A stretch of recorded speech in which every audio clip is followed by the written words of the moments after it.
morning students, myself Lokesh, working as assistant professor in Vijnanara Institute of Technology and Science.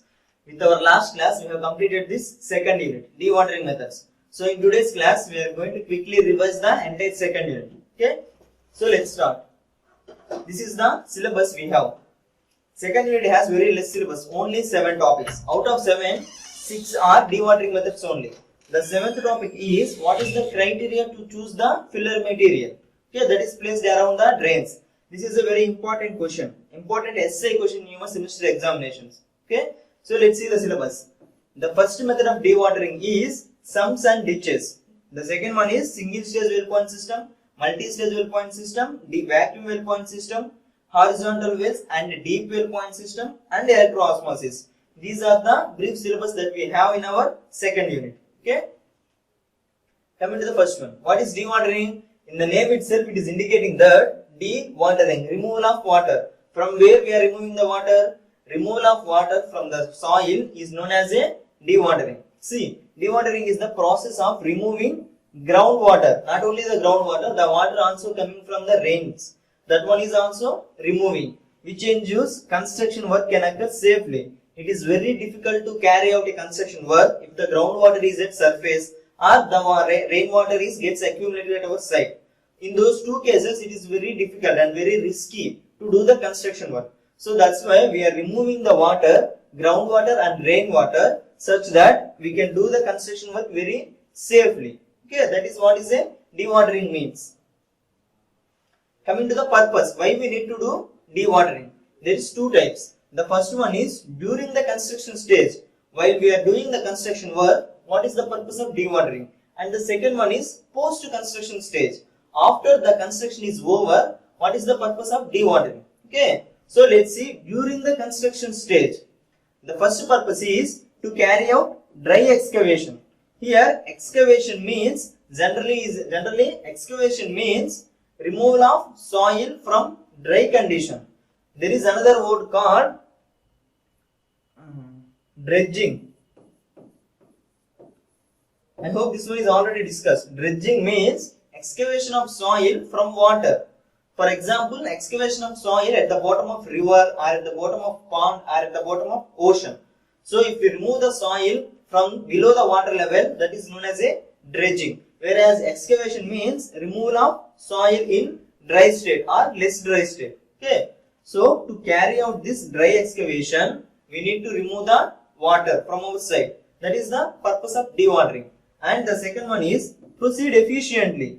For example, if the water is present in our site, what we need to do? First, we need to remove the water. Otherwise, it will be very costly to remove the only soil content from the soil. Okay. So that's why we need, in order to proceed the efficient construction work, we need to remove the water from our site. That is the second purpose. And to reduce the lateral loads and sheeting and bracing in excavation. Generally, if we want to do deep excavation, in such cases, what we are doing in such cases, only in case of deep excavation, we are going to excavate for a longer depth. In that case, we provide some sheets. See, this one is a sheet with the help of bracings. Bracings are the lateral ties. This is the typical arrangement. Why we are doing such things? In order to prevent the failure of ground slopes. If you do not provide these sheets supported by the bracings, the earth may collapse and may fall into the excavation pit. So in order to prevent it, what we are doing? We are placing these sheets and bracings. If the water is presenting in that case, what will happen? The water tries to apply the lateral pressure on the sheets. Okay. So that's why to reduce the lateral pressure applied by the soil on the sheets and bracings, we need to remove the water from our side before the excavation was carried out. Okay, that is the another purpose. And the last one is, the main purpose is to improve the characteristics of foundation material. What is the foundation material? It is nothing but a soil. So in order to improve the characteristics of soil, we need to remove the water from our soil. Okay, from our site. And the second one is to increase the stability of excavation slopes. We carry out the excavation, but if the water content is present in the soil, then it is very difficult to maintain the stability. See, for example, we excavated the soil in a trapezoidal shape like this. This is the ground surface. We excavated the soil, but if the water table is present, what will happen? The slope of the excavation cut. This may fall down to the excavation pit. So that's why to increase the stability of these slopes, we need to remove the we need to carry out dewatering methods. Okay, that is another method. Slopes of excavation slopes and side hill fills. Not only in the excavation. What we are doing, what we generally do is all the excavation material is kept just besides the excavation pit. See, the soil from this pit is removed and placed in here. So this is a side hill fill. So in order to prevent the failure of this slope also and to increase the stability of this side hill fill, we need to remove the water from our side. So to increase the stability of earthen slopes and to increase the stability of side hill fills, we need to remove the water from our side first. So that is the another purpose of dewatering. And to cut off capillary rise and prevent piping and frost heaving in pavements. See, this happens only in case of pavements. See how it is going to happen. See, this is a road construction we carried out. Okay, we are going to construct a road. In soil, we learn about two terms, that is cohesion and adhesion. Right? What is cohesion? The attractive force between two similar particles is known as cohesion. The attractive force between two different particles is known as a adhesion. Cohesion means attractive force between two water particles or between two soil particles. Okay, this is a cohesion, the attractive force between two similar particles. Whereas adhesion means it is the attractive force between two different materials. One is water molecule and the other one is soil particles. So the attractive force between these two materials is known as a adhesion. So this is the road work that we are going to construct. And below the road work, what is there? The entire thing is a soil. And there is a presence of water table. This is the generalized case.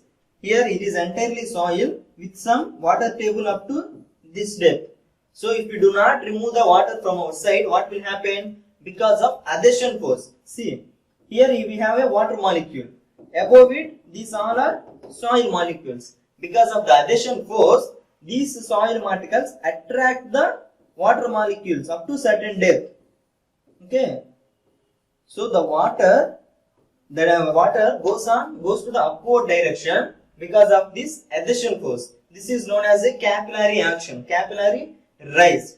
So cut off the capillary rise to prevent the capillary rise and prevent the piping action. Piping means nothing but is seepage. Seepage is different and piping is different. Seepage means the flow of water in horizontal direction. The entire one is a soil and the water is flowing in horizontal direction. While the water is flowing, what it will do? It carry all the soil particles in its path and deposited at some other place. So this entire part has no soil particles. All the soil particles are carried away by the water. So it seems to be like a pipe shape, hollow part. So this action is known as a piping action. All the soil particles are carried away by the water and forms a shape like a pipe. So to prevent this and to prevent the capillary rise and frost heaving. Frost heaving means the increase in volume of a soil. See, because of this adhesion force, the soil volume may increase like this. Okay, this is the general surface. But because of the capillary rise, the water pushing the soil particles in upward direction. So that's why the depth may increase in undifferentially. Okay, not the increasing depth is not equal. So unequal increase in depth may occur. So in order to prevent this capillary rise because of adhesive force and to prevent the piping action because of seepage of flow and to prevent the frost heaving, we need to remove the water from our side. So these are the main purposes of dewatering during the construction. So what are the purpose of dewatering after construction? So once we complete the construction work, then also we need to do dewatering methods. So let's see why. To reduce the lateral pressure on retaining structures. Retaining structure means, see, we generally observe this in hilly areas like in Tirupati and in Vijayawada, like Vijayawada at Kanakadurga temple. In those areas we can observe these retaining walls. So what is the purpose of retaining wall? To retain the soil. So the retaining wall is retaining all the soil. Here we have a road or some other thing. So if the water is present in this soil, what will happen? The water try to push the retaining wall away from the soil. So in order to reduce this lateral pressure on retaining walls, we need to remove the water from the soil. Okay. So in order to prevent it, what we generally do is we provide some pipes through this retaining wall. So all the water from the pipes come to the other direction.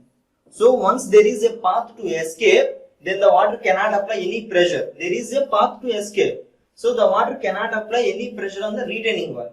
Okay. This is one method, and the second method is doing dewatering methods. Okay. Once we remove all the water, then there is no lateral pressure. Or once we provide this pipe to create a path to escape the water, then also there is no lateral pressure. So we need to do one of these two techniques. Okay. To reduce the lateral load on retaining walls. That is the one purpose. The second one is control embankment seepage in all dams. In all dams means in case of earthen dams. Okay, in case of earthen dam only, the water can allow to flow through the soil. If it is a concrete dam, then the water cannot flow through the concrete material, right? So that's why, see, this is a earthen dam. Okay. What is the purpose of dam? To retain or to store some water content. Okay, this is the water content. If you do not remove the water below the soil, below the dam, what will happen? The water can slowly from the lower layers of dam, it will reach to the other side. So the purpose of dam is failing here. Why? It has to store the water in one direction only. But because of the seepage, because of the presence of water at the bottom, the water is coming to the other side very easily. Okay. This also causes a piping action. To prevent this, we need to do the dewatering methods. Okay. And the last one is, see, the last one is same. Control seepage and pore pressure beneath pavements, side hills and cut slopes. See, this is the seepage. And the second one is to reduce the pore pressure. Pore pressure is due to capillary action. So once the water tries to move in a upward direction, that will apply some pressure on a bottom of a pavement. So that's why, see, this is a road. Because of the capillary, what is happening? The water tries to move in upward direction. It is the actual layer of groundwater table. Up to this depth, groundwater is there. But because of capillary action, the water tries to move in upward direction. That imparts some pressure on the bottom of a pavement. If the pore water pressure is more, we need to provide more depth of pavement. The depth has to be more. That may seems to be uneconomical. If the pore water pressure is less, then small depths are sufficient. Okay. So in order to reduce the pore water pressure and make the structure more economical, we need to carry out some dewatering methods. So these are the three reasons and three purposes to carry out the dewatering after the construction work is over. Okay. And the last one is to reduce or to completely eliminate the uplift pressure. Uplift pressure means exactly this one. This is also known as pore water pressure or uplift pressure. Okay. So in order to reduce this or in order to completely eliminate it on the bottom of slabs of a pavement and permit economics from the construction of slab thickness. So just now we discussed the depth of the pavement has to be less. That is also a slab thickness for basements, buried structures, canal linings, spillways, dry docks, etc. So the uplift pressure may act on all these structures. So in order to reduce the thickness of slabs of all these structures, we need to carry out some dewatering methods. Okay. So these are the purposes of dewatering methods. And the next one is we have almost 8 methods to carry out the dewatering. Out of 8, what are the factors that select which method we have to use? Okay, based on these factors only we can select one dewatering method out of all. The first one is nature and permeability of a ground. See, nature means it has some composition of soils, and the permeability means we know the ability of a material to allow the water through it. Okay, if the permeability of soil is more, that means the soil is a granular soil. If the soil is granular soil, then only it has more permeability. Or cohesionless soil, granular or cohesionless soils, both the soils have high permeability. So if the permeability of a soil is more, we go for sumps and ditches or single stage, multi-stage or deep well point system. We cannot use the vacuum method or electro-osmosis method. Why? The first 4 methods, sumps and ditches, single stage, multi-stage and deep well point system, these 4 are known as gravitational methods. Means, if we construct a well point in our site, all the water is accumulated to our site under the action of gravity. Okay, when it is possible? Only when the soil has permeability nature. If the soil is highly permeable, then only the water can easily flow to our well point.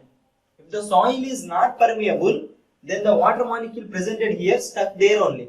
It cannot reach our well point system. Okay, so that's why permeability is the one factor that decide what is the best method suited for our site. Okay, and geological conditions of soil.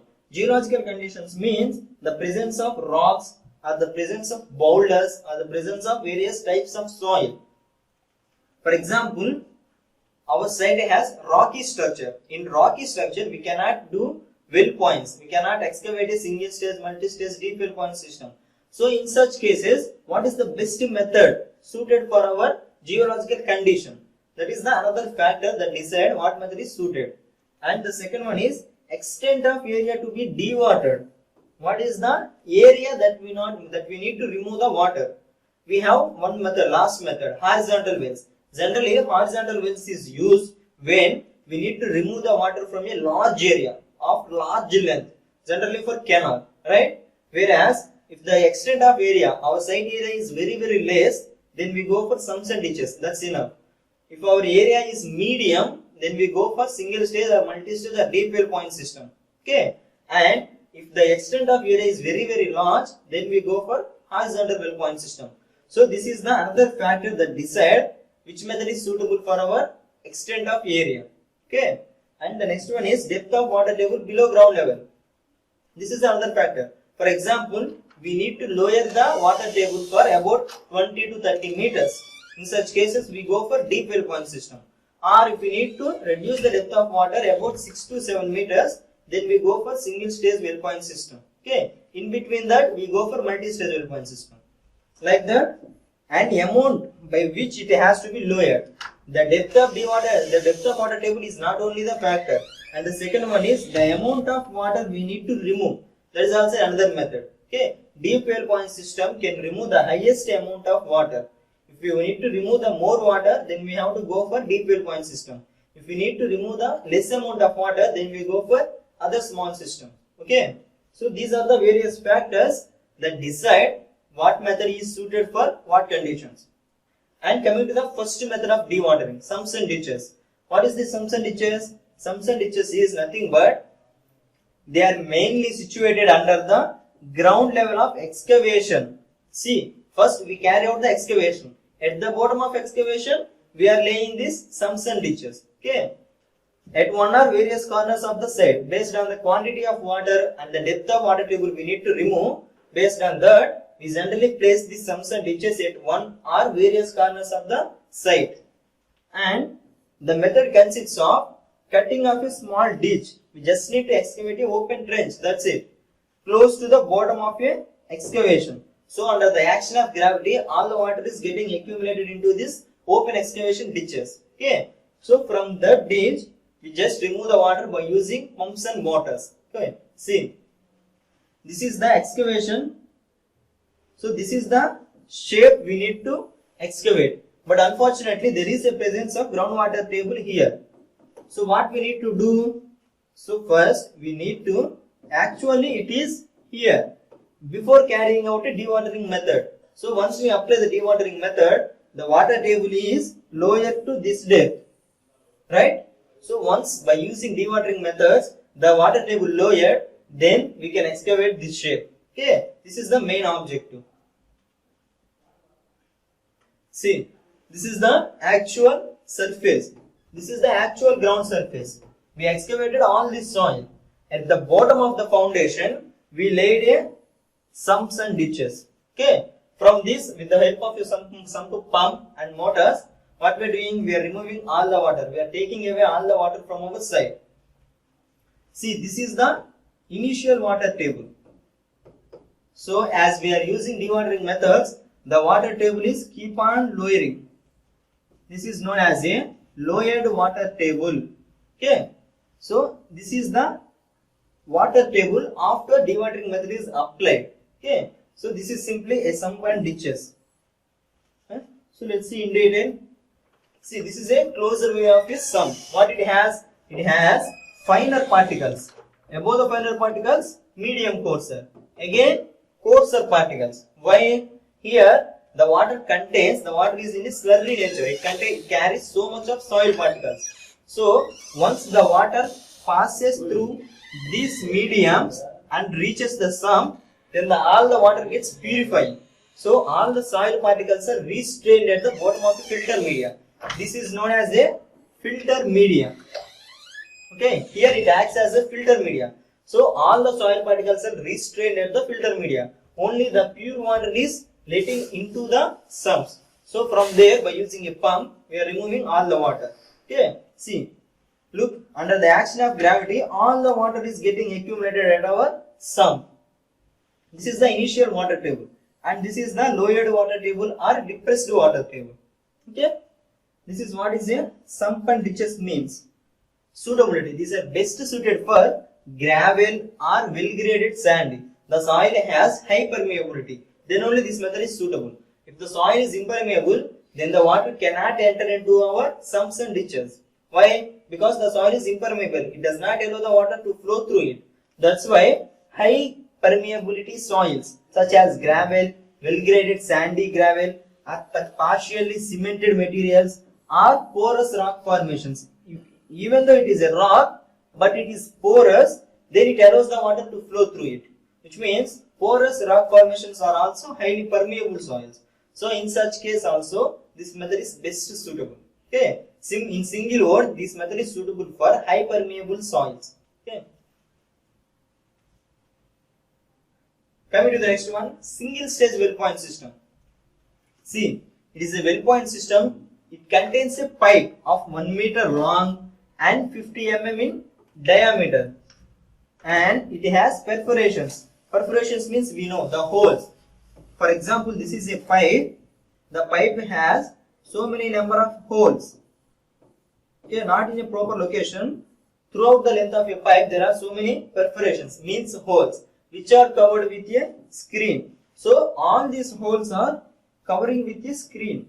We use a screen around the perforated pipe to cover it. Why? To prevent the clogging action. So if you do not provide this screening, what will happen? All the soil particles and water particles both can enter into the well point system. So in order to prevent it, in order to prevent the clogging action, what we are doing? We are using a screening. Okay, so that all the soil particles are restrained here. Only the water can allow to enter into the well point system. Now, okay, let's watch a short video. This is how we are going to place this is known as a header pipe, that is placed on the surface. See, first the pipes are placed on the surface at the periphery of our site.